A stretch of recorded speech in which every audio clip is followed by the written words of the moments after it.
Hi, this is Suzy Goebel. I'm here at the Cool Tools Studio to show you a project called Patina Sgraffito on copper. This is the project we're going to be working on today. I think it's an easy beginner project. First we're going to patina the copper, then we're going to etch it, and finally we'll resin it. The project we're doing today is made on metal blanks that Cool Tools sells. These three here are also done on metal blanks, already drilled. You can also cut your own metal. These I cut out of sheet metal. These are done on cypress copper clay. This was done on gallery wire. And this was done on textured metal. These are some of the examples of the blanks that Cool Tools sells. They have quite a variety you can choose from. This is the shape I'm going to be using today for the project. Here's what you'll need for this project. You'll need an airtight container, some household ammonia. I just buy this at the grocery store in the laundry aisle, some salt, it can be any kind, a dish for the ammonia, an engraving pen, a bead reamer, a hand drill, some toothpicks, a tweezers, some tough cards, some ear wires, a Scotch-Brite pad, some paintbrushes, a torch, UV resin, acetone, and finally you'll need a UV lamp. Let's talk about safety. For this project, you will need a respirator mask, some gloves, and eye protection if you don't already wear glasses. For this project, I'm only going to be demonstrating one earring. The first thing you need to do is rough up the metal. You want to make sure you have clean hands so you're not leaving any fingerprints, which would act as a resist during the patina process. So I'm just scratching it up here.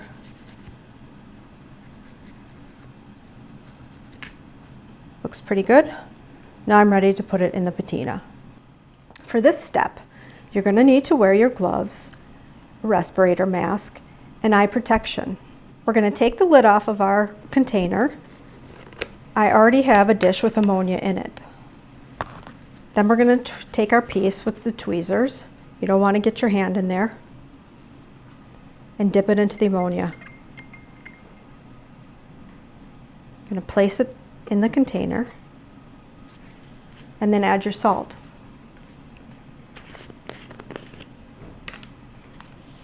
This is salt I only use for this process, so I can dig in here. Sprinkle some salt on. Cover your container again, and now we wait. The patina process takes some time. You'll want to check it between 2 and 4 hours. If it's at a stage you like, the color you like, you can take it out. If not, go for more until you get to the color that you like. So I'm liking how this looks now. I'm going to take it out and let it dry. Definitely use your tweezer for this. Now we need to let it dry. I usually let it go overnight. The pen is really easy to use. You just push the button and start engraving. I'm just following the lines of the patina. I find that it gives a more organic look. I like to engrave these dots as well.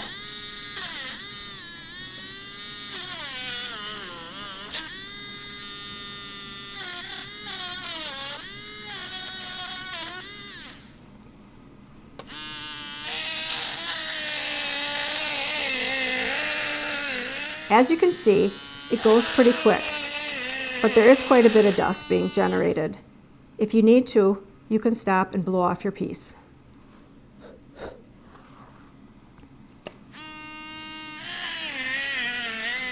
It's good to step away from your project to get a better look at it. Here you can see if you need more etching on a certain side or if one side has got too much, and you can try to fix that. Also, don't be alarmed if some of the patina comes off while you're etching. I don't mind this. I find it a happy accident and I just go with it. I'm just going to go ahead and finish this and I'll show you when I'm done. When you're done etching, you're going to want to brush the dust off your piece. You want to get as much of it off as possible before resining. As you can see, I now have my gloves on and I still have my mask on. I'm going to move the piece over to a tough card now. When applying the resin, I try not to squeeze the bottle because it introduces air bubbles. I let the gravity pull the resin out. This can take a while, so be patient. When you're working with the resin, it's important that you work slowly. It's easy to put on too much and it will go over the edges and you'll have a mess. The resin is starting to come out, so I'm just going to touch it to the piece and begin applying. Sometimes you do need to squeeze the resin because it's just not coming out fast enough, and that's the case here today. So I am going to squeeze it. I might get air bubbles, but I can definitely take care of those later. Just going to draw down to the end.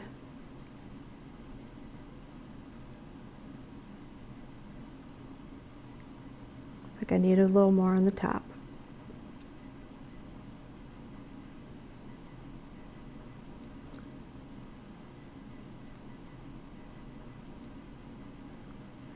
If your piece moves, you can use your toothpick to put it back into place. Now it looks like I created an air bubble, but I'm not going to worry about that because I'll deal with that later. From here, I'm going to start working with my paintbrush to get the resin towards the edges.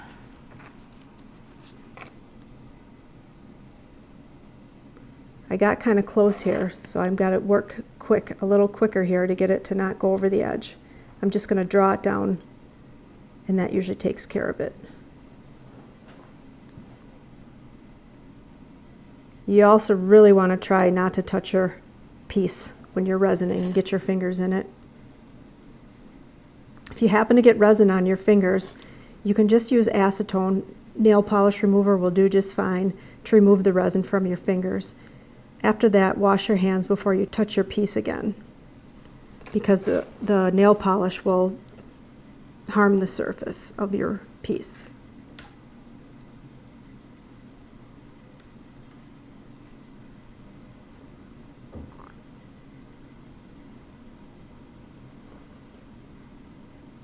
This is the tricky part up here. You want to try to not fill in the hanging hole, if at all possible. But if you do, and it happens, and I've done it many times, we can fix that. So don't worry about it. When I get down level with my piece, I can see if there's anything missing, if it's not all the way to the sides. I turn it a little bit just to get all angles to make sure. I did pretty good. I don't think I missed any spots. Now those air bubbles. All you need to do to get rid of the air bubbles is use your torch. You're going to pass over the piece lightly, and that should get the air bubbles out.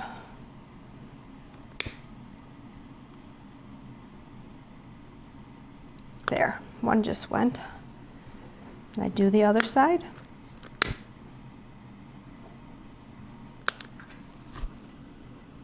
Looks pretty good. I'm going to take my toothpick and center my piece in the middle of the card.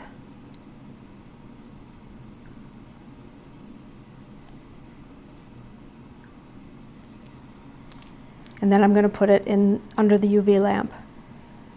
It's a little tricky getting it up. Make sure the piece is fully supported because it could slide off. I'm going to stick it into the lamp.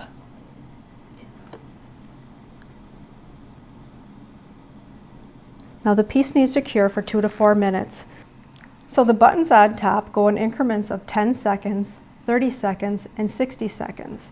You'll be using the 60-second button. Now the resin needs to cure for 2 to 4 minutes, so you'll have to press 60 seconds 4 times.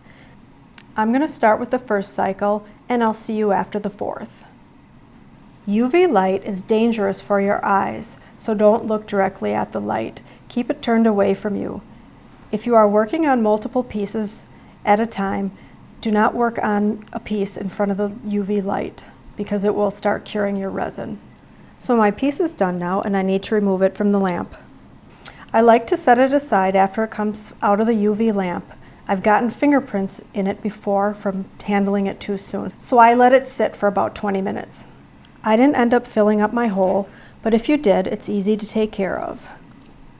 So I use this hand drill. It's a really cool tool. They have drill bits hidden in the back. You just take them out. There's a couple in here. So I start with a small drill bit to get a pilot hole. You just put it on and then start slowly rotating it until you go through to the other side. Once you've gotten all the way through, you're going to move on to the larger drill bit, keeping in mind the size of your hole. If there's still any excess resin in the hole that your drill bit wasn't able to get, this is where the bead reamer comes in handy. And just put the bead reamer through the hole and start turning it until you hit the metal. You'll notice a different feel when you hit the metal. So now you need to decide what you want to do with the back. You can leave it as is, or I like to bring it to a high shine and finish it with Renaissance wax to seal it in. If you don't finish the back of your piece, you'll still want to seal it with Renaissance wax so the patina doesn't come off on clothing.